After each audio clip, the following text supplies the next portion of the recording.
All right, joining me now from the Finder and the big number, Tom Haberstroh. Tom, how are you? Kev, what's going on, man? Been a long time. I know it's been a minute, Tom. We have a lot to catch up on in the NBA world right now, starting with the Ja Morant saga. As of now, they have lost multiple games in a row, lost again on Wednesday night. And we got a report from Sam Amick over at The Athletic that the Kings and Wolves are monitoring Ja Morant. That was what Amick reported at The Athletic. Windhorst was over at Yahoo Sports Daily also on Wednesday, and he said something interesting that contrasts that a little bit, but sort of not really. Windy said, the best move for the Grizzlies is to keep Ja Morant, use the picks they got in the Bane trade. And he said, quote, and that's what they're going to try to do. And he said he could try to throw out teams and hypotheticals and all that, but people would aggregate them. But what he said clearly, he said, quote, I don't think there's actually any action on this at all. It's all hypothetical. That didn't stop you, Tom. You and Dan Devine on the big number this week from a bunch of fake Ja trades. You talked about the Kings and the Mavs and the Nets and the Rockets and the Bucks as fits for Ja Morant. And we're in a situation here, though, where my main thought here, Tom, is this is getting ugly. It's getting ugly for Memphis. Kelly Eco over at Yahoo Sports was at the game last night between the Rockets and the Grizzlies, and he wrote, Morant's body language was off all evening. Outside of a mini briefing midway through the fourth, Morant didn't speak to Isalo, the Grizzlies head coach. During timeouts, Morant would be off to himself at either end of the bench. There was no reassuring handshakes or taps from Isalo whenever Morant was subbed out. The tension palpable within FedEx Forum. Tom, I don't think this is going to change with the return of Zach Edey. I think this is something that could only get uglier and uglier, which is why you guys are right to talk about a bunch of these trade scenarios. Yeah, Kev, I think this is has the potential to go full Jimmy Butler. You know, like the passive-aggressive remarks to the media, the suspensions, we're already past that point. The question is whether we're going to see a Jimmy Butler-esque, just full-on dysfunction and creating an uncomfortable atmosphere that is so toxic that no one wants to be there anymore. And it's just going to come to a point where Ja Morant eventually comes to a point where he's just going to either ask out directly, or the organization is just going to say, this is way too uncomfortable for everyone involved and we need to move on from this. It's easy to say that here, as we sit here on November 6th, that everything's going to be fine. They're just going to keep everything together. But these are real human beings and real organizations and workplaces, right? We can sit here and say, yeah, it's uncomfortable. People are going to get a little bit testy here and there, but we're not actually on the team plane. We're not actually in the locker room. We're not actually at the team meals, at the film sessions. And we already know that it has reached a point that they needed to suspend the guy. One game with a very terse, just one sentence statement. And we know that this is very uncomfortable for everyone involved. But as we saw with the Jimmy Butler situation, it can get a lot uglier. And I wonder if Ja Morant and his father, who's courtside at every home game, I wonder if they start pressing some buttons to make this really uncomfortable. Yeah, my gut tells me that could be where this goes. And ultimately, like, Ja has sucked this year. I mean, he hit a game winner at some point, but he's shooting 38% from the field. He's shooting 14% from three. I mentioned on my podcast earlier in the week with Jason Timpf that at that time, he had many airballed three-point attempts as he had made three-point attempts. He's since made one. So he has 6 made three-pointers, 5 airballed three-pointers out of, so far this year, 43 total attempts. I mean, his shot has fallen apart. He's not getting to the rim as often. He's not putting in great effort on defense. He quit on the team, which is why they suspended him. It's ugly already. And at this point, I mean, with the Kings, you know, they need a point guard. It makes sense for them to monitor them. The Wolves are interesting. And I have a fake trade here, Tom, that I wanted to show you involving Ja Morant, because I think with Ja, the Wolves are a team that does make some sense. They make some sense. It's not perfect sense because of the Ja Morant fit, but you could send back Mike Conley, Naz Reid, Rob Dillingham, Leonard Miller. That works salary-wise. Something would have to be diverted. 2032 first-round swap. This is similar to the Kyrie Irving trade that we saw when Brooklyn and Dallas made a swap. You get the Mike Conley return in Memphis for his final season. You can sell that if you're the Grizzlies. And for the Wolves, like, Morant clearly has risks, but there's no denying the highs that he has had in his past as a player. And this is a team that needs a point guard, an upgrade at point guard. If Dillingham's not going to do it with Conley's fall off, I'm intrigued by the idea for Minnesota, but I'd have a real pit in my stomach if Ja Morant was the guy that I'd be betting on to elevate my team from Western Conference to NBA Finals. But what do you think about this trade idea, Tom?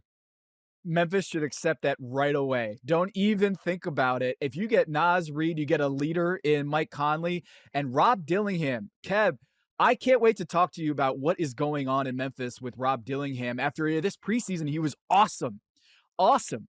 He led the entire NBA in assists this preseason. He had a great performance for a couple of weeks there where it looked like he was going to be a real part of this rotation. And if you're the Memphis Grizzlies, I'm like, yeah, I'm getting that guy. Free this dude out of Minnesota because he's clearly buried in this rotation. And I feel like Rob Dillingham can do a lot of the things that Ja Morant was used to be doing, is just getting into the paint. And yeah, he's not going to finish at above the rim like Ja Morant. But if you're going to take a guy who's an incredibly good and talented scorer, really slithery in getting into the paint and can really pass the ball, I think that he made a leap this preseason in doing that. Memphis should absolutely do that with Naz Reid also in that package.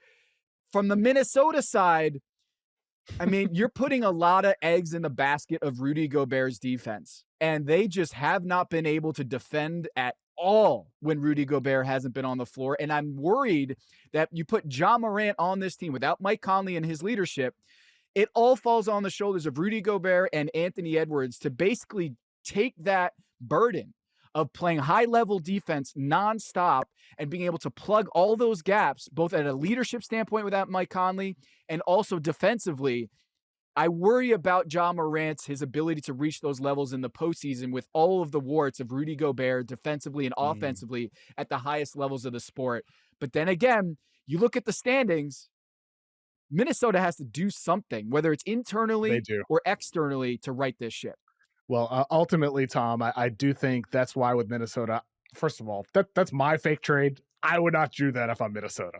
It's really a trade constructed from the Memphis standpoint. Like, well, here's what we would need. If I'm Minnesota and I'm giving up Rob Dillingham, who I traded to first to move up to go get, I'm not trading my 2032 swap. I'm not giving that up as well. But ultimately, I do think like this is the type of thing I'm sure Memphis would want if they were to trade Ja. That's probably like the most that they would really realistically get, unless Ja Morant returns to his prior highs that we've seen. But ultimately, you're spot on about Minnesota. And that leads me to a thought here right now, Tom. Minnesota right now is not an NBA Finals contender. And we saw in their loss on Wednesday night to the New York Knicks, the Knicks just got layup over and over and over in the game when Rudy Gobert was off the floor.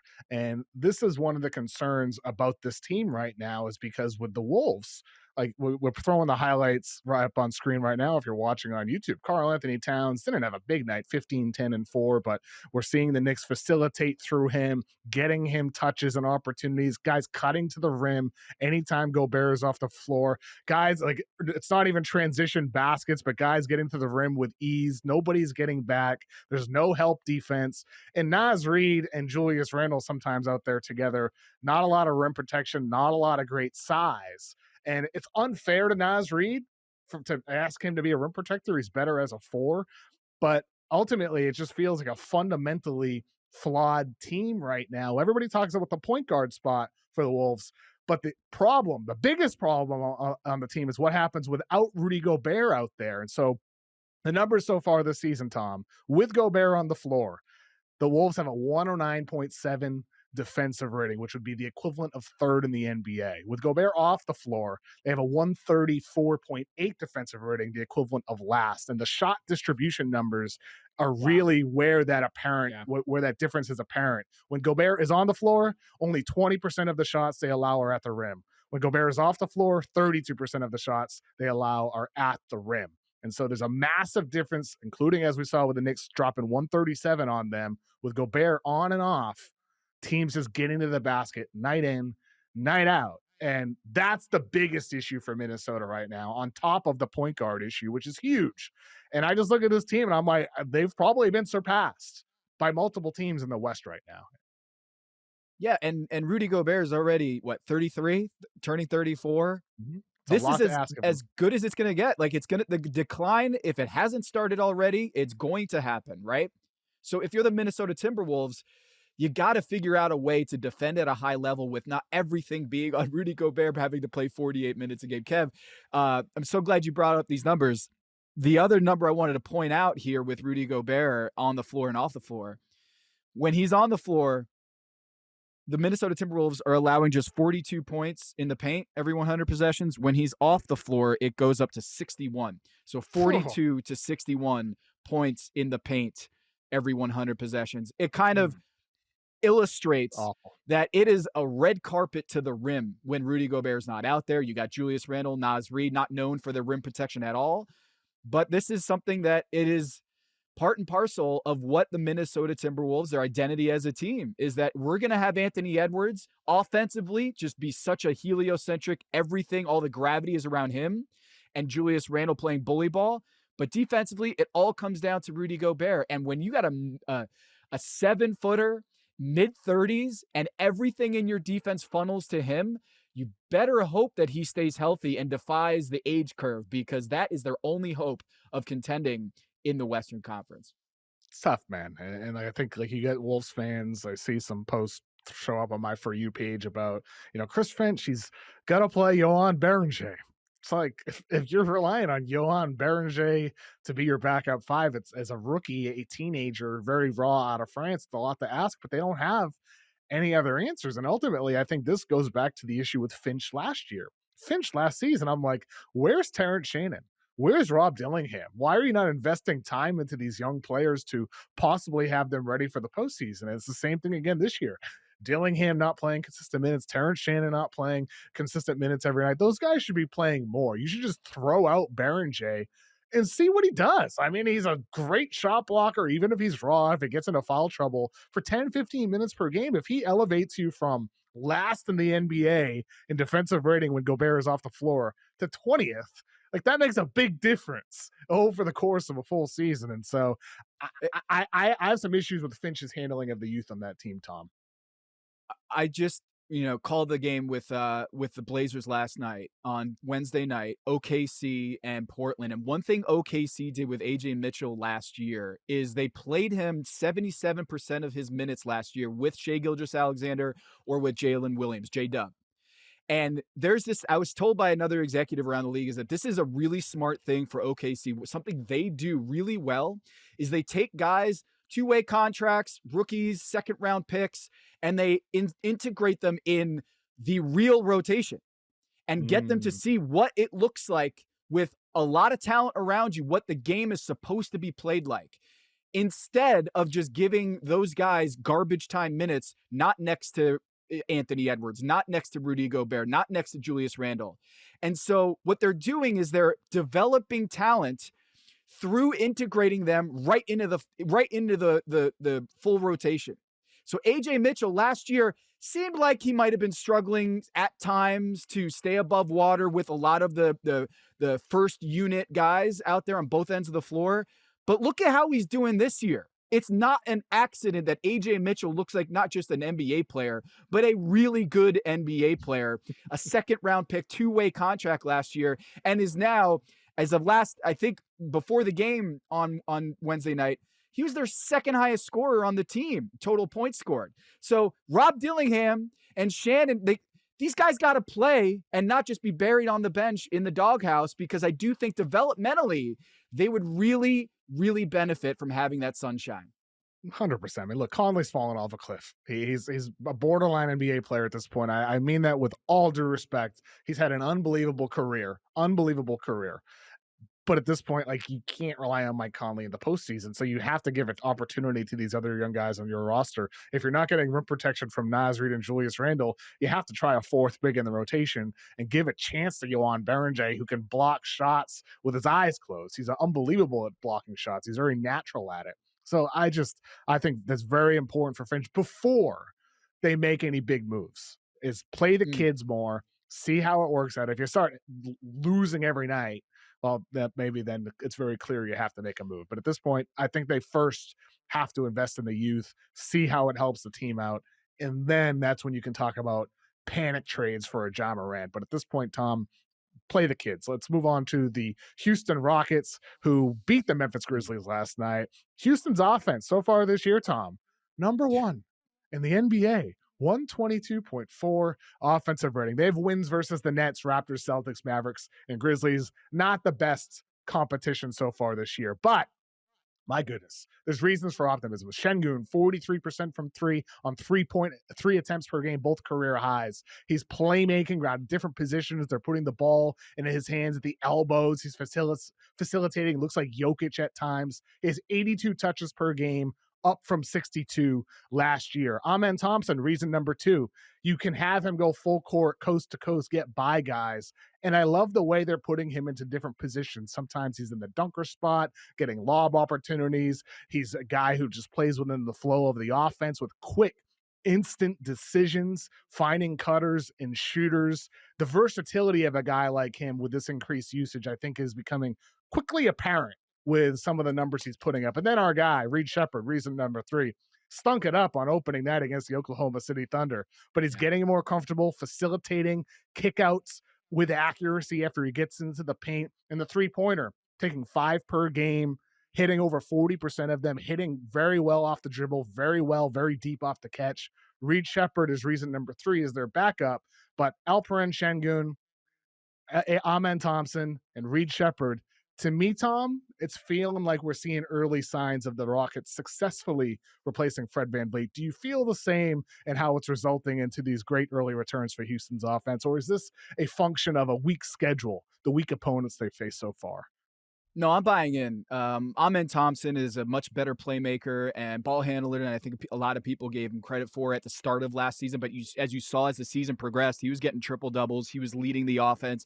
And as you pointed out this preseason, is like the Fred VanVleet injury certainly come playoff time could rear its head, and they're going to have some struggles being able to have a competent offense when things get real tight.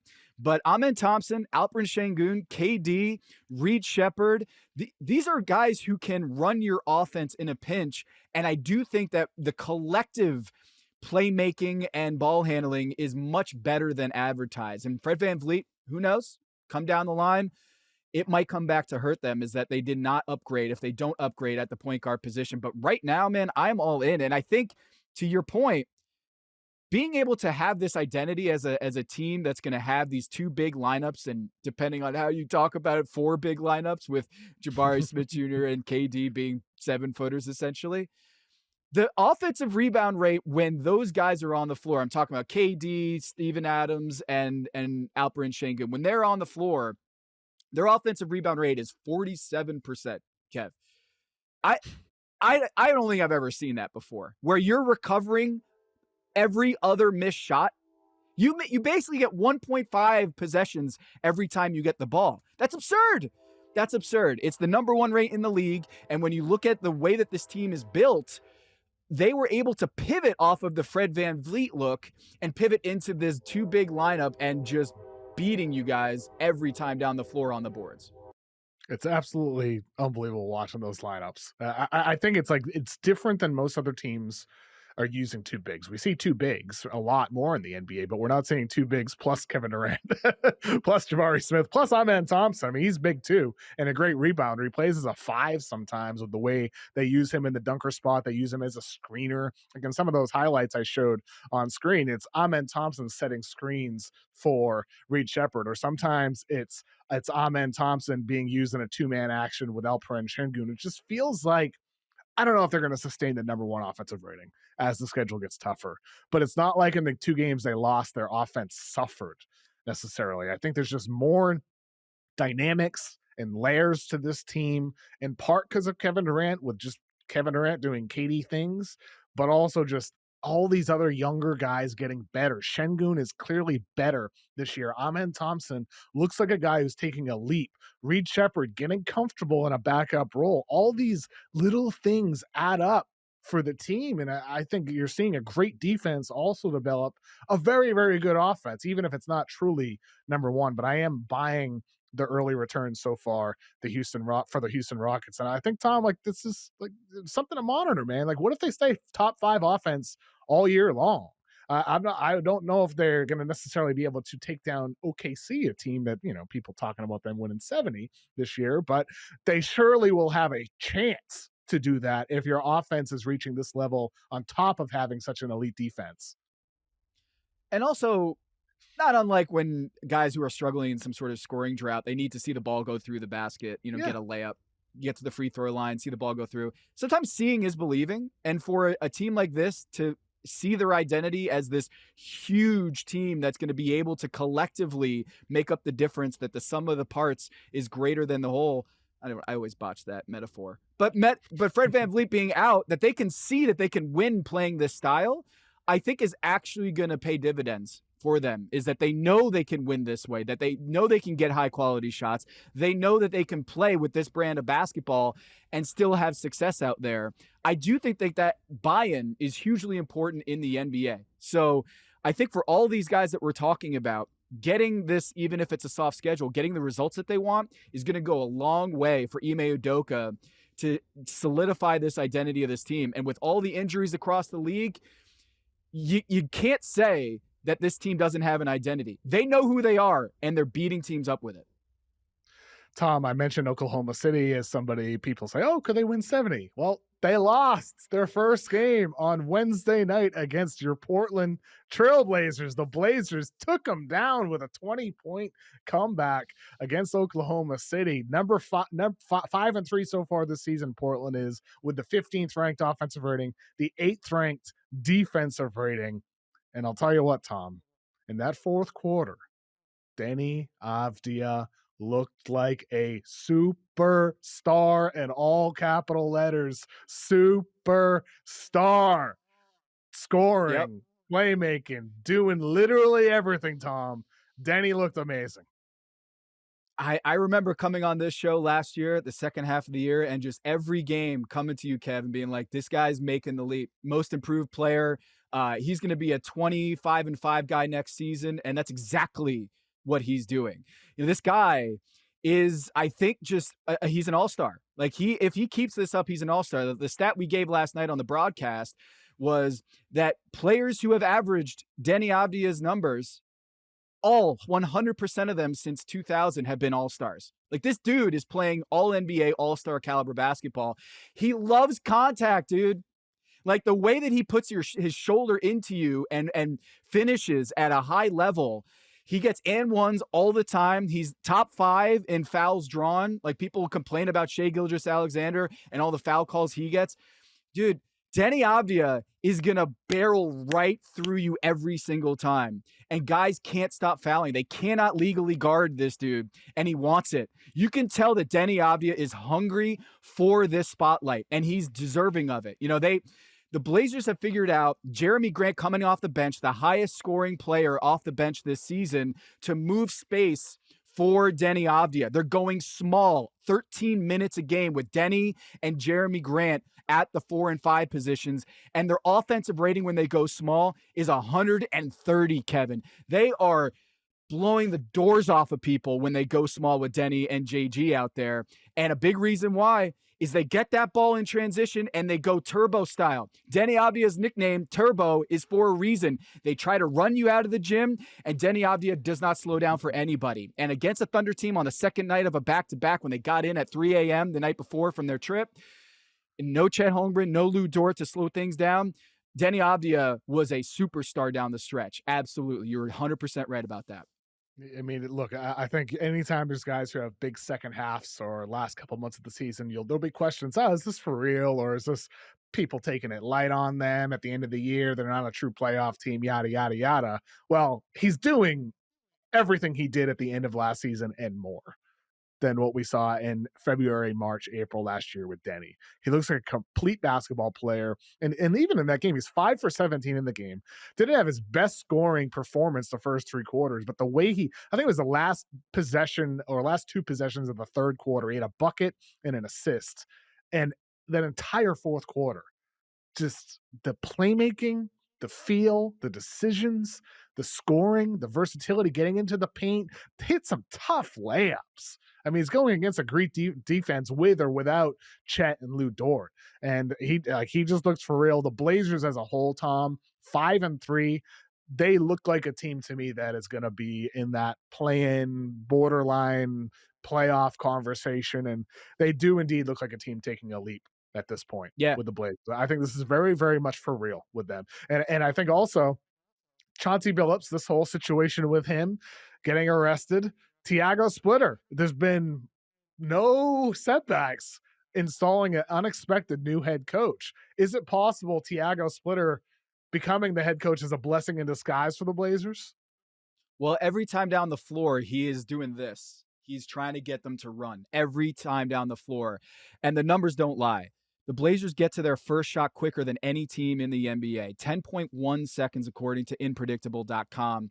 They try to get you in transition off of makes, off of made free throws. It's insane the way that Tiago Splitter ran this program over in France last year and won the championship in that league. He's doing it here and installed an offense that is basically 7 seconds or less in the modern era. And it's working, man. Like a lot of times last season, the offense got bogged down. You know, when you talk about the Blazers last season, defensively, they were top 5, turning you over. Tamani Kamara was insane. Matisse Thybulle, the way that they create chaos defensively was awesome. But I think the entire organization and the team looked at this and said, if we can get you on 5-on-4s, 4-on-3s, 2-on-1s with that defense and just run you off the floor, it's going to be a whole lot easier to run offense. And the offense has been so much better this season. And they still need to make their 3-point shots. They still need to space the floor. Drew Holiday has been excellent addition. Scoot Henderson being sidelined has hurt them. And Blake Wesley has been awesome when he was healthy and being an absolute disruptor. Unfortunately, he broke his foot and he's going to be out for the next 3 or so months. But this team, they are super fun to watch. If you like up-tempo basketball, if you like defense, like get in your jersey defense, this Blazers team is for you. And I'm biased because I'm on the broadcast, but they are super fun to watch because they play so hard. And that is kind of the DNA of this team. They're going to outwork you and outplay you in terms of effort. And that's what it takes to pick up full court and run up and down the floor. You know this, Kev. Every coach talks about how we want to play faster this year. We want to get out in transition. But the Blazers are actually walking that walk by playing in transition offensively, getting into their offense super quick, and also picking you up 94 feet and creating so much havoc defensively, man. I mean, look, I'm a little biased too because we do a show together, but the Blazers broadcast is also excellent. You know, Brooke does great, Kevin, Lamar, the whole broadcast, you know, is very well put together. One of the better, if not the best, local broadcasts in the NBA. Very, very much always enjoy the Blazers broadcast and how it's put together. While you were broadcasting that game, Tom, the Celtics beat the Wizards, and Jaylen Brown dropped 35 points in the game, and he's averaging 27 this year. He looks tremendous, but he had a moment again with his painted hair in the game last night against the Washington Wizards. We, of course, saw earlier this year against OG Anunoby where his painted hair rubbed off on OG Anunoby's jersey. Jaylen Brown then went on Twitch and shaved his head, but last night against Keyshawn George, his hair rubbed off on him again, despite cutting his hair, despite proclaiming that he was going to get rid of the painted hair. Tom, I got to ask, you are a beautiful, bald person yourself. What's your take on Jaylen Brown just going full paint? What are your recommendations for him? Should he just shave it all off entirely and go with the beard? What do you think Jaylen Brown should do? I'm gonna steal a line from my friend Bomani Jones here and just say, come on home. It's time to come on home. You can't keep up the lie anymore. At some point, it comes for all of us. Come on home and shave the head and put away the ink, put away the marker, and just come on home.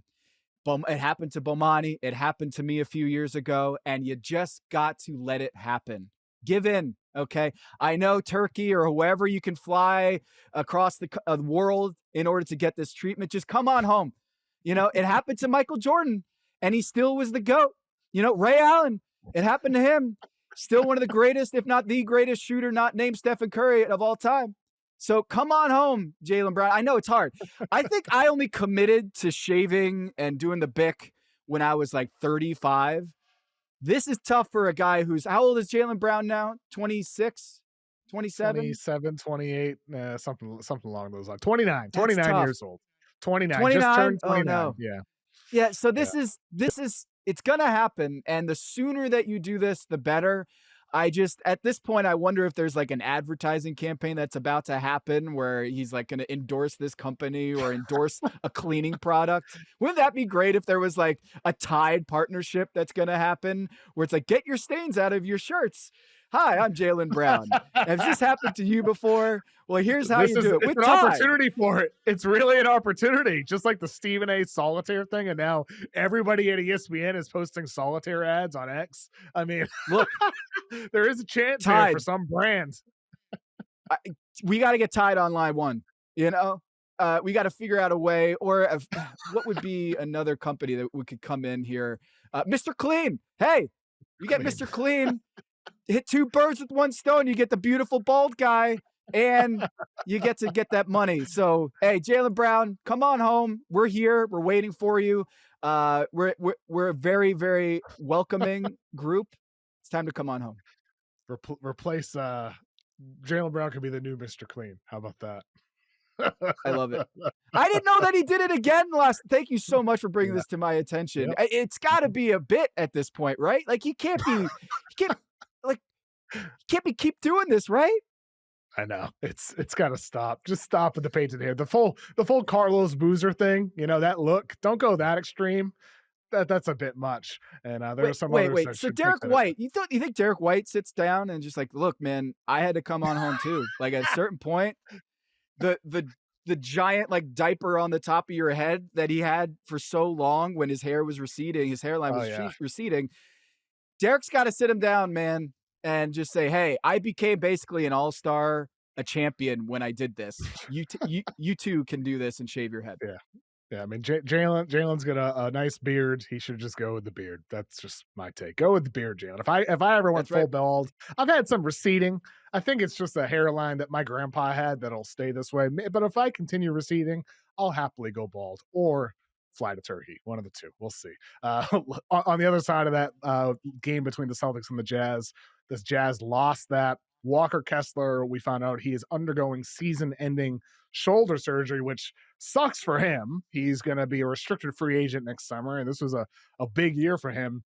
And it also kind of sucks for the Jazz, not really, because they'd probably like to lose and have a lottery pick, but NBA University over on X posted a graphic that showed the best five-man lineups, minimum 100 possessions so far this season. And number one, the Utah Jazz with Walker Kessler out there so far this year had a plus 34.7 net rating, and small, tiny samples, of course, but they were good with Walker Kessler against the Blazers too. That rating is, a lot of it was against the Blazers, and I remember watching this and being like, they're not just big, they play big. And Walker Kessler, Larry Markkinen, and Filipowski. I have my issues with Filipowski dating back to the Wake Forest days when he claimed that he had this horrible knee injury after the Wake Forest stormed the court against Duke.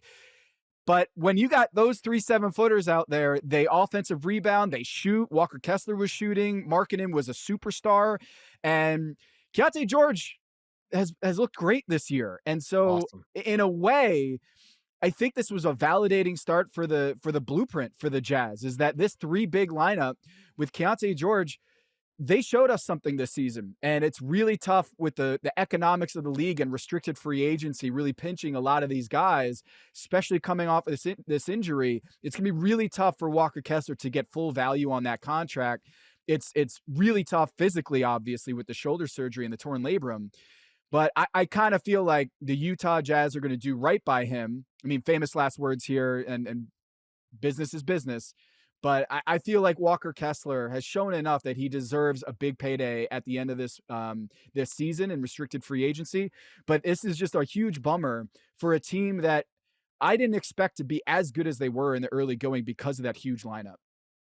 Yeah, I did not expect it either. And ultimately, like for Walker Kessler, it's only 5 games.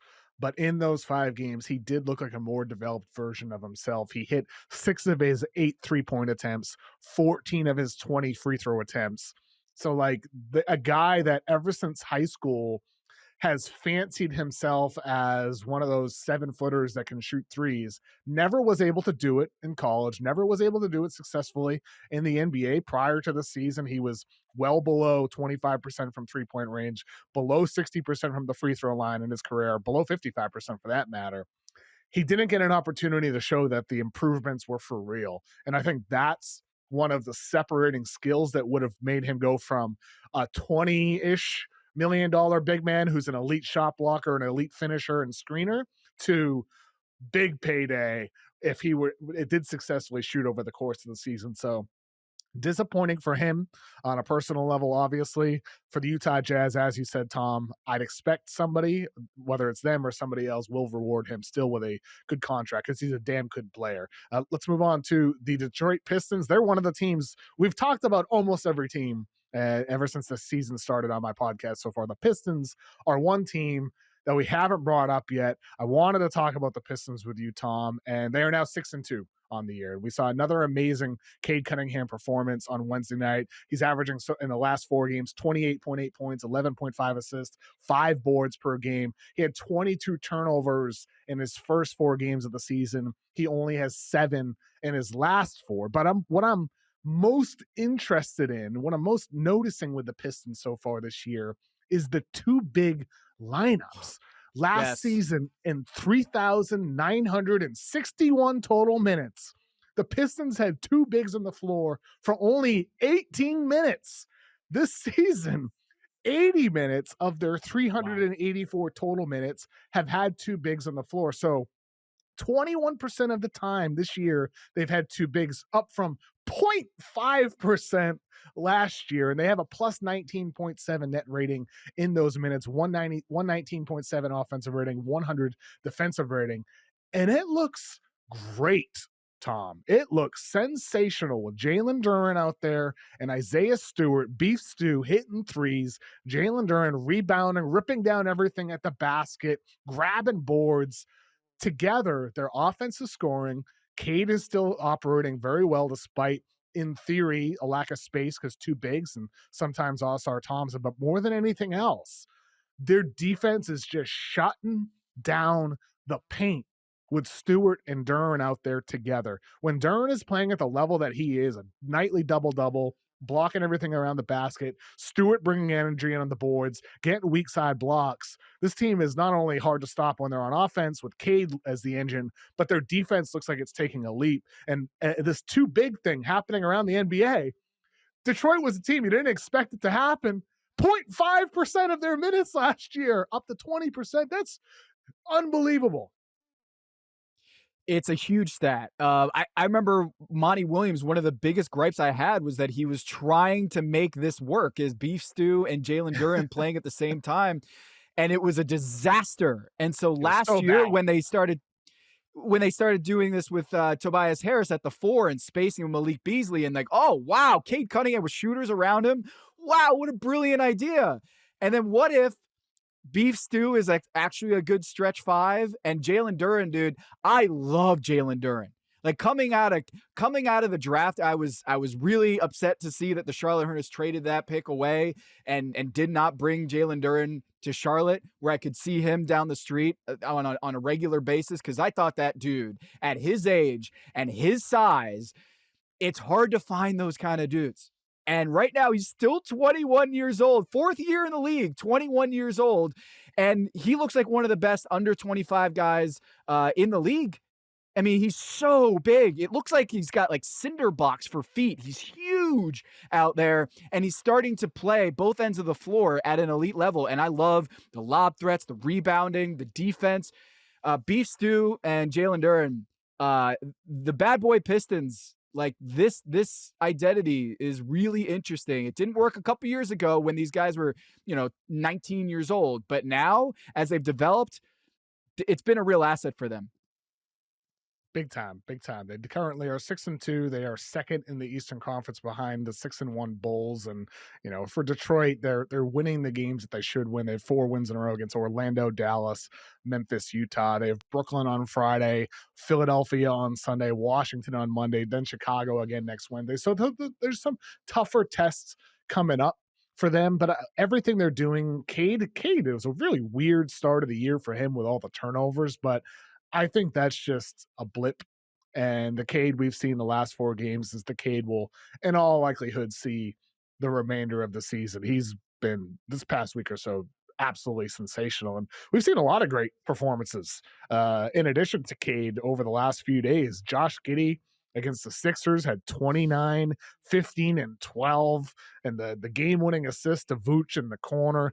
Donovan Mitchell last night had 46 against the Sixers, and he said after the game he was playing, I think 2K. He was challenged by somebody online saying, "I ain't seen a highlight from you in a long time." And he's like, "I'll show you," and then he drops 46. And mid Russell Westbrook has 23, 16, and 10 against the depleted Warriors. He had 26 and 12 and 6 against the Nuggets. Russ putting up numbers for the Sacramento Kings. And then Derek Queen, he had a coming out party against the Hornets earlier in the week with 12, 8, 7, and 4 back-to-back wins for the Pelicans. And Derek Queen, Tom, here he is. He's looking good. Just gonna give him an opportunity. All the Pelicans needed was for Zion to go away, apparently, to start winning games. Yeah, and then against Dallas, he was going down the stretch, and making some big plays down the stretch too. So, like, Derek Queen, I hope he's this good, man, because that I trade know. to move up to go get this guy was one of the craziest front office moves I have ever seen covering this league. And so I hope for Joe Dumars' sake and that Pelicans franchise and the fan base in New Orleans that Derek Queen turns out to be the next Boogie Cousins, the next star, the next guy, and that the whole team can wrap their arms around. Because, man, that Indiana Pacers pick, it's I hope Derek Queen shows out. Man, I know. I hope that it does work out for them. I know, I know. I really, really hope so for Derek Queen. I'm rooting for that kid, and I mean, ultimately, a lot of high score performances this year. If you're playing high score in fantasy, I hope you're having fun. I'm enjoying it. I like it more than standard fantasy basketball, and unfortunately, I don't have any of those guys on my teams, but I wish I did. Speaking about high scores so far this week, Tom, on Wednesday night we saw 2 MVP candidates dominate once again. Jokic against the Miami Heat had a massive performance with 33 points, 16 assists, 15 rebounds against Miami. Luka with the nightcapper against the San Antonio Spurs dropped 35, 13 assists, and 9 rebounds, which leads me to my way too early MVP rankings. At this point, we're just a handful of weeks into the season so far. I'd currently have Luka first on my MVP rankings right now. And then Jokic, SGA, Giannis, all kind of in a similar clump, like 2A, 2B, 2C. I'd put Wemby fifth for now because of the defense, but he's had some stinkers offensively. But ultimately, Luka's averaging 40, 11, and 9.2 so far this year. Jokic, that scoring number will probably continue to rise, I would expect. But these guys, some of these numbers, like I have Giannis fourth right now. Maybe earlier in the week before some of these losses for the Bucks, I would have had Giannis first.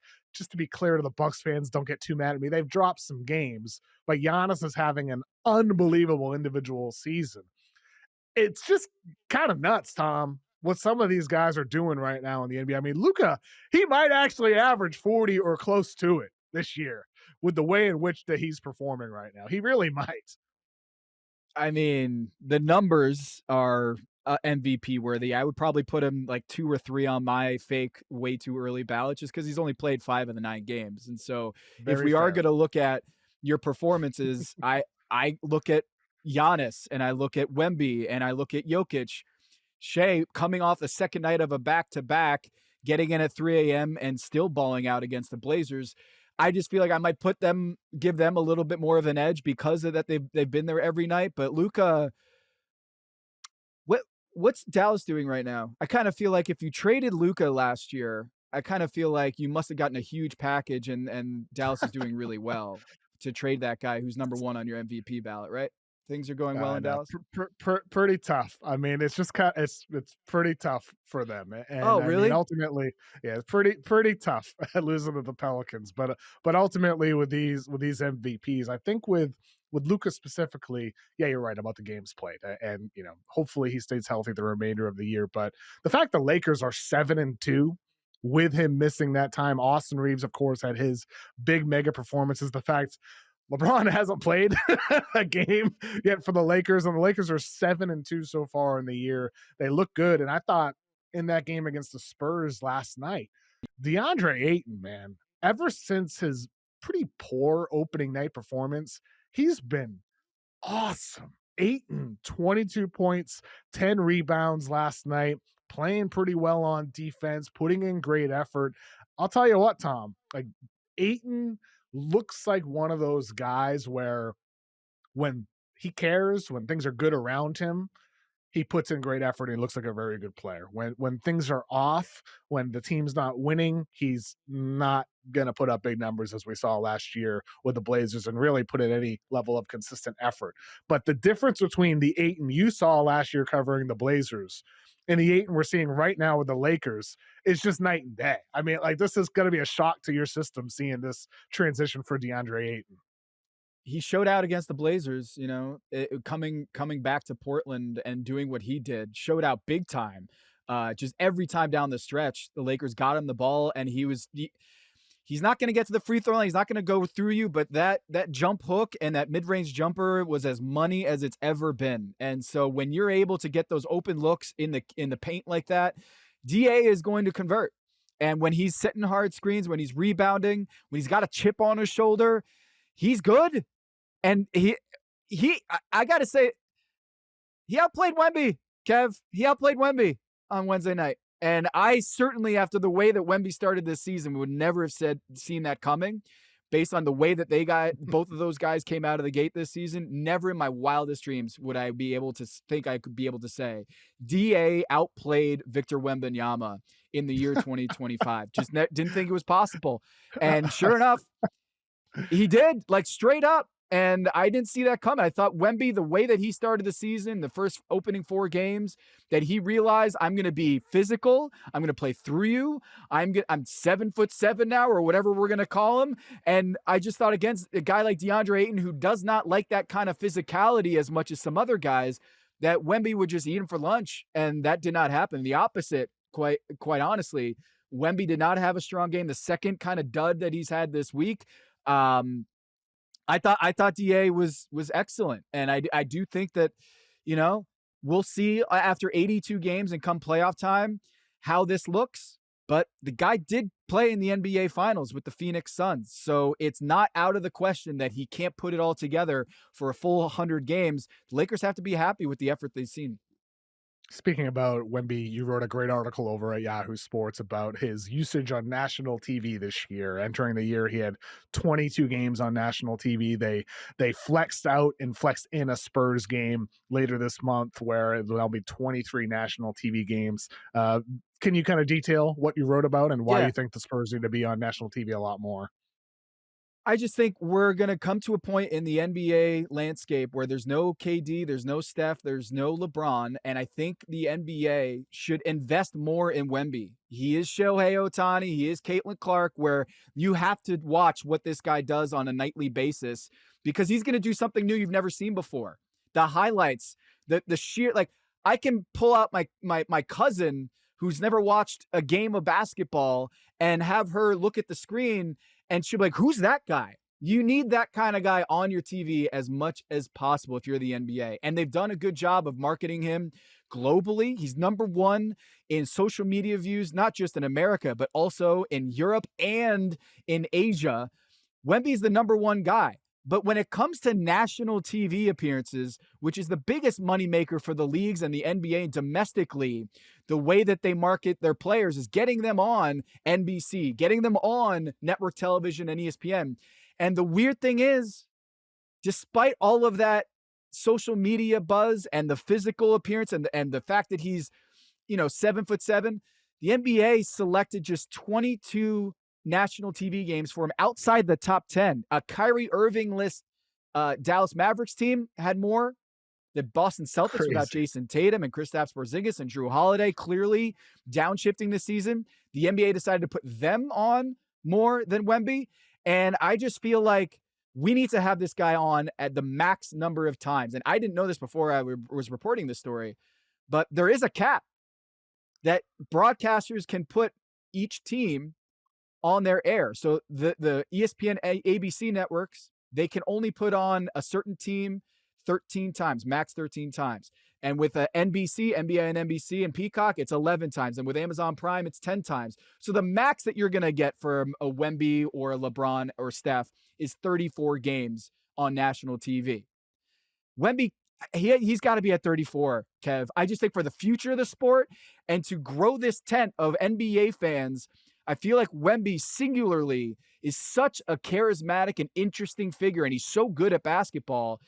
We need to invest in this dude now, not in 3 years when those guys are not playing anymore. Like now.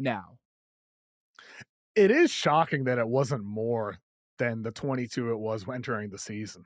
Like, you know what I mean? Like, it's just really weird. Like, you would think for a player, the NBA, they themselves talk about how he leads and, numbers on social media, how he's breaking records and all that. Like, how it is on our end of things too. Like, Wemby does well. Like, people love to talk about and listen to and think about Victor Wembanyama. And so for the NBA to put the Spurs on only 22 times, then have to flex them in, I felt like it was almost them thinking, we're not sure this team is going to be good. Kind of like the Zion thing a few years ago when they put Zion on a bunch that ended up being a mistake and they paid for it. But the fact you could always flex them out. I'd rather have a high amount at first and then flex out if he's missing time or the Spurs aren't any good. I think it should be much higher. It might be nitpicking for me because I think NBA on NBC and Amazon Prime have done a superb job coming in and marketing and programming the NBA. They've done an amazing job. If I'm going to nitpick, we cannot have Wemby making his debut on NBA on NBC December 29th. That was the plan, was to wait 2 months into the season before we put this dude on NBA on NBC until December 29th after Christmas. Now, they have since fixed that, and by flexing in the Memphis game in November, they're going to get Wemby on NBC earlier. But I thought from the get-go, knowing that he was cleared physically back in July, we were going to have Wemby as part of this NBA on NBC opening package. And it seemed like it just didn't work out. It was very confusing to me why 17 NBA teams would get on NBC's air before Wemby. And now they're trying to fix that. And I'm glad they're doing it because I think he is the real deal. And I think that with KD, Steph, and LeBron aging out, we do need that guy. And Wemby, by all accounts, is that dude. Well, Tom, the other takeaway from that Wednesday night performance and really everything that's happened all season is the fact that Luka continues to dominate while the Dallas Mavericks absolutely stink. So we have a special guest barging in here, slightly biased. How are you doing? Oh, I'm just doing fantastic. I can tell.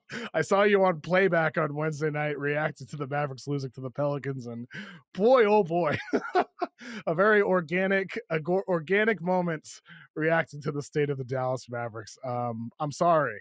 This freaking sucks, man. It does. Yeah, I mean, it sucks because it's the worst start I can imagine to the season. 2-6. AD's missed half the games. Derek Lively's missed half the games. You're so injured, and now you can't even enjoy the process of having an 18-year-old number 1 overall pick because you were promised that this was a team that was going to win. Like I was saying, last night's game against the Pelicans, probably Flag's best game from beginning to end, had a chance to tie it at the end. It was a good shot. He just missed it. And I was after the game, I was like, man, that's a loss that if he's on the Wizards or something, those fans are like, that was cool. Like, that's fine. We're tanking, whatever. It doesn't matter. Like, Cooper looked great. For the Mavs, this team traded their franchise megastar, 25-year-old franchise megastar 10 months ago, and can't beat the Zion-less Pelicans at home. The Pelicans on the second night of a back-to-back. It's just a catastrophe. Horrible, Hey, Tom. Kev, can I just jump in here and say, Yes, please. I'm sorry, man. I am so sorry. Like, watching them has been abomination when it comes to how the Cooper Flag experiment at point guard. Their offensive rating is dead last in the NBA. And if you look at the NBA average in offensive rating is 115 points. Okay. The Mavericks are at 103 as a team. And when they have Cooper Flag, Anthony Davis, Klay Thompson, and PJ Washington on the floor, it goes from 103 to 86. What is that? You have your veterans, you have the vision, and they're on the floor and they can't score. They can't score. So, like, I know the whole defense wins championships. We make fun of that from Nico Harrison. But I also know that being last in offense also does not win championships. It can't be this bad, can it? Yeah, it can be, I think. All offseason, I said they have to be a top 3 defense because I didn't think their offense was going to be good enough. So they had to be an elite level defense. Their defense has been good, but their offense has just been so dreadful. Last night, they finally started D'Angelo Russell, which was something anyone who was watching Mavs games was clamoring for. Why not just start a point guard? I get they're doing trial by fire with Coop at the 1, but he wasn't a point guard. Like, you're drafting him as a Swiss Army knife forward who could be a point forward down the line. And I was okay with them having possession or having, stretches over the course of a game where maybe they have a point guard Coop lineup over the course of a game, not starting the season. I went over this a couple days ago on a show I was on. They there you go. There's a couple other tweets I fired out too last night if you want to pull those ones out. It's a family program. Yeah. But you look at Coop's played, he's been guarded by Stephon Castle, he's been guarded by Lou Dort, he's been guarded by Amen Thompson, he's been guarded by Asar Thompson. It's just, you're not doing this kid any favors at all. And their offense has just been so bad. It's crazy that D'Lo has one of the craziest on-off swings of the entire NBA so far this season. D'Angelo Russell has been one of the most valuable players in the league this year by on-off metrics because of how much better this offense looks with a guard. So we'll see if last night is a sign of things to come. But even then, they were terrible last night. So I don't know. It's honestly just so depressing. I mean, like, Luka's averaging 40 this year, and looks fitter than he ever has. I think he's only 5 of 9 games, but for pure production, number 1 in MVP rankings right now so far. The Lakers look great, and then for Dallas, you get this guy Nico Harrison who makes this selfish trade, stupid trade, and then he says fortune favors the bold. Defense wins championships. He trades Luka, this 25-year-old megastar, for a guy who misses more games than any other top 10, 15 player in the whole NBA who's on the wrong side of 30. And as you said earlier, simply, this is a worst-case scenario right now where he is missing half the games. All these guys are out, and you can't even enjoy the number 1 pick you lucked into in Cooper Flag. I said last season the Mavericks need to fire Nico Harrison, clean their hands of this, feel like they have a clean slate. What are we waiting for at this point? If you're Mavericks ownership, what is the wait? What are they waiting for here? Simply, I don't get it. I think that my personal opinion is I don't think the Dumonts and Adelsons care much at all about basketball. That's just the vibe I've been given off. There was that infamous interview that Patrick Dumont was on where he listed off all of the hardest workers in NBA history. And he mentioned Shaquille O'Neal's name and didn't mention Dirk's name. So I personally, what was that? Was that him doing that as like some shot at them slightly, you think? Is that what that was? Is that petty? Don't ask him to explain Patrick Dumont's ways. No one can get inside that man's head. Look, I would otherwise kind of just explain away him calling the conference finals the championship games or the NBA finals the championship games. It's just like a misspeak in the moment of an interview. But I don't know. I thought the moment they bought the team, it felt like a business move. They want a casino resort in Dallas, Texas. That's what they want to build ultimately.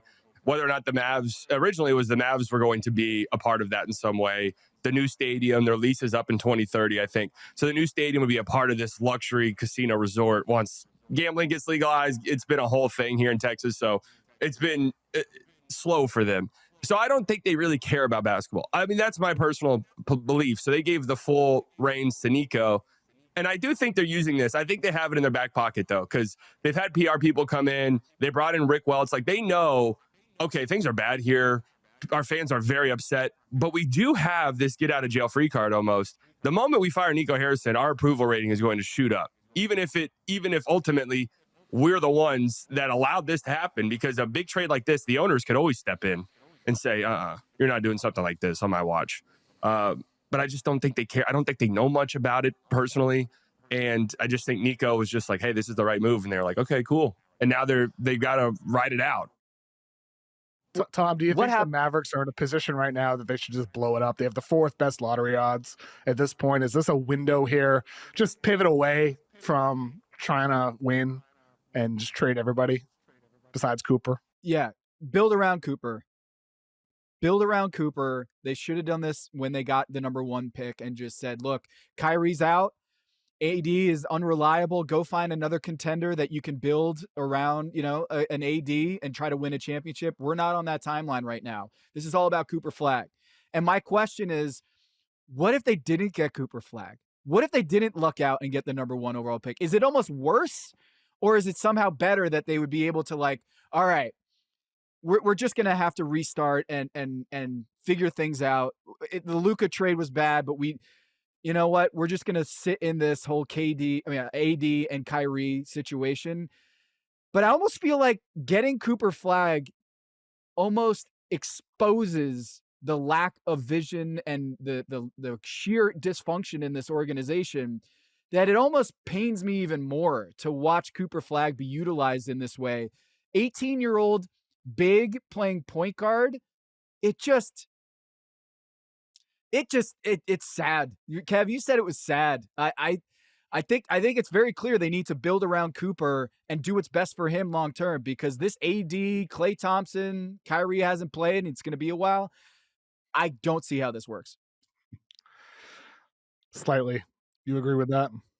Yeah, I mean, my thought was, well, you did the part of the rebuild that so many other rebuilding teams are desperate for. You got your number 1 overall pick. You got the franchise guy in Cooper Flag. I thought, having AD, having Kyrie, trying to be competitive, that could be good for his development long term. Like, I get the idea of wanting to rebuild and shut it down, but let's see what we've got first. And at the deadline, if you want to make that decision, that's fine. I didn't expect it to be this bad right out the gates. I didn't expect AD to be injured already right out the gates. So, yeah, I mean, they do have an important decision to make, because this is the last season they have full control of their pick until 2031. So they do have to decide fairly quickly, is this something we want to do? We want to go after one of these top end lottery guys in this loaded draft coming up, pair him with Coop. We'll rebuild. We'll reset. We'll fire Nico. We'll do all of these things, and Cooper and whoever, AJ DeBansa. Let's go all in for him. I don't know. I don't think they're not going to do it with Nico Harrison in charge. I promise you that. He has to get fired first. Slightly. I mean, yeah, he definitely has to get fired first. I'm curious. Like, we've seen some Mavs fans kind of stray away from the team. Jason Gallagher over at Old Man in the 3 has kind of taken on the Thunder, and they have some Mavs fans who have sort of become just Luka fans, sort of like there's LeBron fans. They were fans of the Cavs, and then fans of the Heat, and fans of the Lakers, and all that. Like, they just follow LeBron, and now they're just Luka fans. For you, has your Mavericks fandom like kind of declined at all, or are you still, because I sense still a lot of Mavericks fan passion from you at this point still, but has it wavered? It's more just very frustrating to watch the games than anything else. I will be honest, I do Locked On Mavs after every game with Nick Angstadt. If it weren't for that, yeah, for sure there are games I wouldn't watch, or there are times where I would be like, okay, the Spurs Lakers are on, like, I'll catch the flag minutes and that'll be that. But since I'm on the post-game shows, I need to make sure I know what I'm talking about. Mm-hmm. We'll see if by February, I might be going on in February shows not watching a single second of the game. He's like, yeah, that was a nice play by Brandon Williams there in the third quarter.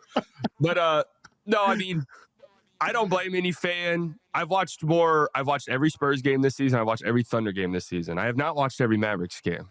Because I was at a friend's thing for their loss against the Pistons. I was like, I'm not going back and rewatching that trash. So, what's it like watching Luka right now? So no offense to you or the Lakers, but it's difficult. It is for me. I love Luka, like I really do. It's just it bugs me that it's the Lakers, which is weird because I liked the Lakers before. I love LeBron.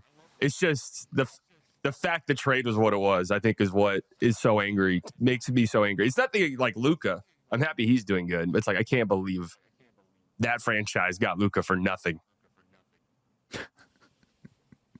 But I feel like I would have felt that if it was like the Spurs or, anyone. It's just heartbreaking. I just feel for, because I've growing up in Boston, like this, Tom. You're a Red Sox fan. Like you like some Boston sports teams, even though you cover the Blazers now. Boston sports fans are amazing. The passion, the intensity, the love is so real. And when I visited Dallas for the first time, that's one of the best home crowds in the whole NBA. Like you can feel it when you walk through the concourse. You can feel it in the arena. You can feel it outside of the arena. Mavericks fans are so hardcore. And like it reminds me of the passion that I grew up with covering watching the Celtics, being a fan of the Patriots and Red Sox and Bruins. It's like that in Dallas with the Mavericks. And the fact that it happened to those fans, to you slightly, that's the part that I feel like I can relate to, because it's just like, really, they have to go through this of all fan bases. It just sucks, man. It just blows. And I just hope there's like a light at the end of the tunnel for the Mavericks. I can't see it at the moment. I don't think I'll be able to see it until Nico Harrison is gone. And there's clearly a right vision for this franchise. But right now, as you said, Tom, they should have blown it up when they got the number 1 pick. They didn't. At this point, they're 2-6. They stink. You can't even enjoy Cooper Flag. They need a clean slate. That's all it is, slightly. They need a clean slate. And that includes getting rid of Nico. That includes trading these older veterans for a great return. That includes having hope in May again for another top pick and moving forward with the franchise. I think that's the only way. It's the only way to move past it, is a clean slate. And until that happens, it's just impossible. So I do feel a little bad because I agree with you, or it's just like things are so bleak. And then I'll have a Jazz fan or a Wizards fan who's like, man, we've been waiting for 30 years for a Cooper Flag, for a Luka Doncic. You guys have had all of this. I don't feel bad for you. I get all that. That's totally fair. We were right there. We were in the finals. This was a young team too. That's what was kind of exciting. Is Kyrie's over 30, but Luka, PJ Washington, Gafford, Lively, all these guys are in their young to mid 20s, and then that gets completely and totally thrown away. I mean, I'm a little bit more pessimistic for the long term because I'm worried about this ownership group significantly. So my big hope is that maybe if they do fire Nico, maybe they realize, okay, we might be a little in over our heads in terms of the basketball stuff. Our PR is so bad. We need to just make sure whoever we hire with the help of somebody who knows what they're doing basketball wise, right? And it's not just us going out there and doing it. That's what I'm concerned about. I remember when, Cuban was kind of a polarizing figure in Dallas, as hard as that might be to believe. And I think a lot of that's because was the face of the franchise in a lot of ways before, in that little like Dirk twilight of his career before Luka. It was Cuban and trying to make all these moves and stuff. I remember when people were wanting him to sell a team, the one thing I always said was, I'd be careful. I would be careful. It is very easy to have a bad owner in sports, and you could do way worse than Mark Cuban. And that's my big concern right now. Like, Nico Harrison will get fired. If this season goes this way, he will be fired, and that will be the end of that. I'm just worried what comes next. And long-term, over the next 10, 20, 30 years, what does this look like with this ownership group? That's my big concern, honestly. I think that's spot on slightly. Thank you so much for joining me on short notice. We got to do a full pod at some point in the weeks ahead, man. But yes, appreciate you joining, man. You're free to go. Thank you for coming on.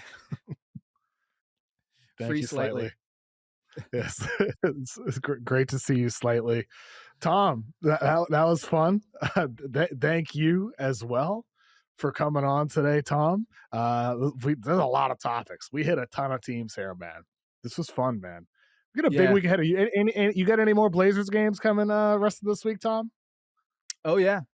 We got So Wednesday was OKC, and then Saturday we got the Miami Heat. And just want to give a quick shout out, prayers up for Eric Spoelstra. We learned Mm. overnight that his house was engulfed in flames, and luckily, fortunately, no one was hurt by that. But just want to give thoughts and prayers over to Eric Spoelstra and his family going through. I mean, just nothing that anyone wants to go through right now, and I'm glad that everyone is safe. Bam Adebayo is dealing with that foot injury, and so we'll see. The Blazers on Saturday night in Miami. What kind of team that the Heat are going to have on that game? But I will say, I'm excited to see this up-tempo Miami Heat team that Noah LaRoche and the way that Spo has these guys playing. I'm looking forward to seeing these two very up-tempo teams, the two fastest teams in pace in the NBA on Saturday night. It's going to be really fun to watch. And I hope Bam Adebayo plays because he's been balling out this year, and especially with that three-point shot. I know it's very, very cool to see Bam, and as you said, the scenes from Spo's home were just horrifying. Hopefully, I'm very, very glad that people are safe. It's unfortunate. I'm sure lost probably some very personal things in anybody's home. Anytime a house burns down, and hopefully, some things were at least taken out involving family and whatnot. If I don't know any details about it, I just saw the video and it's just horrifying to imagine that happening. Tom, thank you so much for joining me today, man. I look forward to you'll be back again every Thursday remainder of this season, man. It'll be fun. Yeah. Hopefully my beard won't be out to here the next time I come on. I grew a beard in between appearances. Tom, I mean, look, your beard has looked sensational. You're a bit more well kept than I am. I'm due for a good trim. I've done a little bit of upkeep, but I got to do a nice cleanup on my beard. I'm getting a little too scruffy at this point. Getting look like I belong in the streets. I got this HD camera. I gotta look sharp for for the podcast on here. Just don't go see Jaylen Brown's barber, okay? Just no, don't. never. The Carlos Boozer thing is a big turnoff. Like ever since I saw him with his painted hair 12, 15 years ago, however long it was, I'm like, I would never do such a thing. And Jaylen Brown, he clearly felt, I would love to do this someday if it ever happens to me. I'm glad, Tom, that you shaved your head. Bald and beautiful. There's nothing wrong with being bald. If you were one of my bald listeners, please comment and give us your thoughts on what Jaylen Brown should do. Tom, Mr. talk to you next Thursday, man. Thank you, man. Always good to be on. Appreciate you. Glad to be back. Thank you, Tom. Big thank you to Tom Haberstroh and Slightly Biased for joining me. We have a special guest, Donovan Mitchell from the Cleveland Cavaliers, joined to talk about some trends around the NBA. So let's get to that right now. All right, joining me now is guard for the Cleveland Cavaliers, Donovan Mitchell. How are you doing? I'm doing well, Kev. How you doing? I want to talk about overall NBA trends because Cleveland Cavaliers, one of the trends I'm noticing with you guys this year, last year you pressed 2.2 times per game. This year you're up to 4.9 times per game. That's a fraction of what we're seeing teams like the Blazers and the Raptors do this season, but it's becoming a league-wide thing with more pressure. And Cleveland has also had a higher pickup point as well this year. What's behind this? Why do you see teams doing this more often across the league? Yeah, so I feel like it's at that point. I'm at that point where it's like weird for me to say that like I'm starting to find um the league is shifting, right? Like I'm 9 years in and you're starting to see that. And I think it's kind of like one of those things where you see teams have success with it, the Pacers, the Thunder, and they were in the finals. So I think you're starting to see teams start to gravitate towards that, playing at a faster pace, trying to create turnovers, more possessions. And that's what I think you're starting to get to. Now, you've seen teams do this against you so far this season as well. The Raptors and Celtics did that, I think, more than anybody. And I'm curious from your perspective as a guy who brings up the ball a lot, what are the challenges in dealing with it? What are some of the counters that you guys use to when you do see press or at least a higher pickup point? Yeah, I think the biggest thing is alleviating pressure. So it's necessarily having, we call it egg screen, where the big just comes up and sets it higher. So it gets the defender off you. If he decides to chase you over now full speed downhill at the big, typically somebody helps you get kick out some sprays. That's kind of another thing. Or sometimes grateful to have Evan Mobley. Just give it to him and let him run a zoom action and pick where he wants to go each side. So just a few things that we have to alleviate that pressure. Now, one of the things, during that Cavs Pacers series last year, Kenny Atkinson used the word force a lot. And he talked about like maintaining intensity from start to finish of games and like how impressive it was. Indiana was able to do that in the way they did and all the way until game 7. With you guys, like it feels like adding a guy like Lonzo Ball adds a bit of that pace and all that he kind of is hitting on. Do you feel kind of the personality of the team has shifted a bit this year so far? I know it's early. 1000%. But I felt this during OTAs. You know what I mean? We were trying to get the ball across half court, past half court in 3 seconds. And then when you got a guy like Lonzo who does that instinctively himself, right? Like I think that's something that you could just see, right? We're trying to do this and all about finding ways to kick ahead. So it's not just with the dribble, right? It's finding ways to get the ball ahead, drop the defense, you get the ball back, now you play pick and roll. But the addition of Lonzo, you see his speed. He just takes off as a one-man fast break, and he's always looking to find guys. But it also makes our lives a lot easier because now if you have our bigs running like Ev or Jay, they're punishing switches. If we're contesting and we're leaking out, getting down floor, just easy ways to get buckets. Now with you, your last year in Utah, you ran 35.5 pick and rolls per game.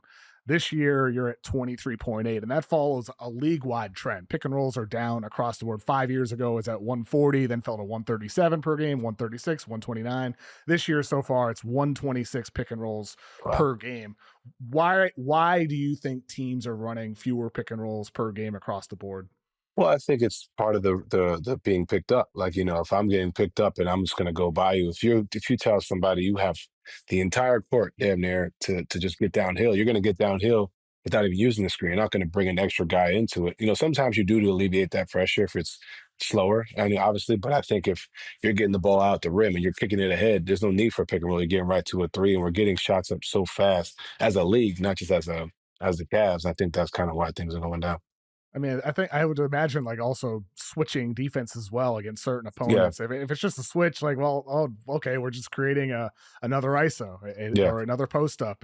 It's just a waste of time in some ways. So it is interesting though. I mean, like last year, Memphis did their whole thing Hmm. with no screens really. This year, Yeah. Miami's doing a bit of that. It's like kind of like crazy. Like looking around the NBA, all the dramatically different playing styles that you see teams using these days. Yeah, it's interesting, and like I said, it's crazy to see how far in the span of 9 years the league is starting to shift into that direction of more just kind of read and react, right? Concept based, not necessarily play based, which is good because it's hard to scout. Like what I mean, if you don't know on a consistent basis every night, all right, they're running floppy, right? Or like they're running turn five, okay, cool. Like you don't know, hey, it may be this. Everybody's a threat, right? And you're seeing teams try to target depth too. Like you're not trying to have 6, 7 strong. You're trying to have a long roster. So now you can kind of play at this pace, play at that speed. When guys get tired, you're able to rotate in and out. So it's interesting. What do you think some of the next trends are in the NBA? Honestly, I think we go faster as a league. I think I think there's another level to this pace. I don't know what that is, but I just starting to see like it's starting to be like a no conscience, just get it and throw it. Like Atlanta, they are one of the best at it. I think Boston's trying to do that with Joe and those guys. Like you get it and you're gone. Like and I think there's like another level of that. I think you're starting to see it with Indiana, but like Indiana being the only team to have that pace in the playoffs, you're gonna see 4, 5, 6, 7, 8 teams that are in the playoffs playing at that pace. I think pace and space is like the name of the game, and I think it's gonna be even more so. I mean, I think like, we're talking about like full court press requiring sometimes, more effort and a deeper Hmm. bench and all that, Yeah. more bodies. But I think playing fast on offense, I'd imagine that can exhaust you too. One Right. thousand percent, especially if the team you're playing. Like you look at the Indiana series, like we weren't running fast, so to speak, but we were still running because they were picking us up full court. And then on top of that, we would score, turnover, you miss a layup, you miss a shot, and here they go right back to the end. So there's no breaks, all right. And I think that's you got to train for that. You got to be in shape for that. Got to be mentally ready for that. So that's you know that's what you're starting to see. Now, with you watching your game, I've always felt like you're one of the more stylish players in the game. Like with your handle, your shiftiness, and your explosiveness, like that combination is pretty rare. And you're already a great player. 6-time All-Star at this point, 2-time All NBA. You've had highs in the postseason, highs in the regular season. What are the things that that when you assessed yourself after the playoffs ended last year, entering the summer, what were the things that you thought, okay, I need to get better at this? And what did you work on this offseason? Um, I mean, I talk about it every year, but like my efficiency, right? And I don't mean necessarily, oh, I got to shoot 70% from the field, 45 from three. Like that obviously would be fantastic. But I think um, my biggest thing is it's the little things. Like this year, we talk about playing fast, but it's not always with the dribble, right? I kick ahead, letting somebody create and then I benefit off of that. Or they may create and be able to go ahead and score, right? Like being able to find ways to make the game easy. And I think last year I took a step in that direction. Every year I think I'm taking a step, right?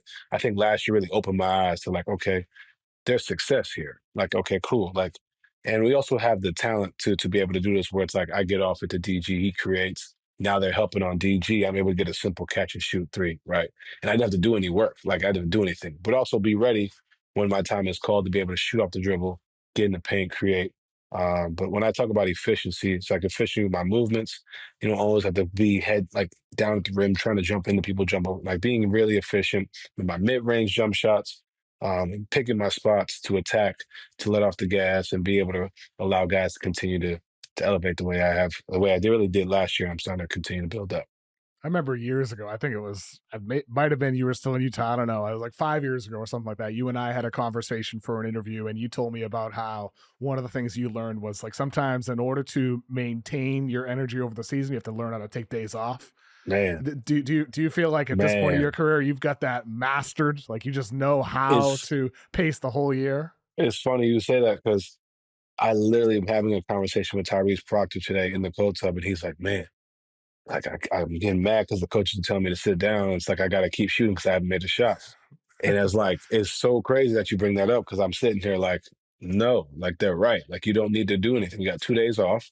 Like you can go shoot tomorrow. Like you know what I mean. But it's funny hearing him say that because I know where that's coming from, right? Like we spoke about it, it's like now I'm able to be like, all right, cool. Like maybe I'm not practicing as much, saving yourself, and also with the game being the way it is, like you can't do both. Like, you know what I mean? It's a long season. You can't be running full 36 minutes a night, full speed, and then also come down here and practice, do the same thing. You got to pick. And also, so when you're in practice, picking your spots, still being involved, but still finding ways to sometimes just sit down and do nothing. And it's a film day. So I've definitely gotten much better at that for sure. I mean, you're the old vet now, right? I know being the fourth oldest on the team is wild for sure. Fourth oldest on the It's team. wild. It is crazy how the years go by. I was looking at your numbers before our interview today. It's like, damn, like it's his Yeah. fourth year in Cleveland already. They tell me I What? played 200 games already. So it's like it's wild how fast this goes. It really is crazy. So, Donovan, thank you so much for joining me today, man. Yeah, I appreciate you, Kev. Thank you.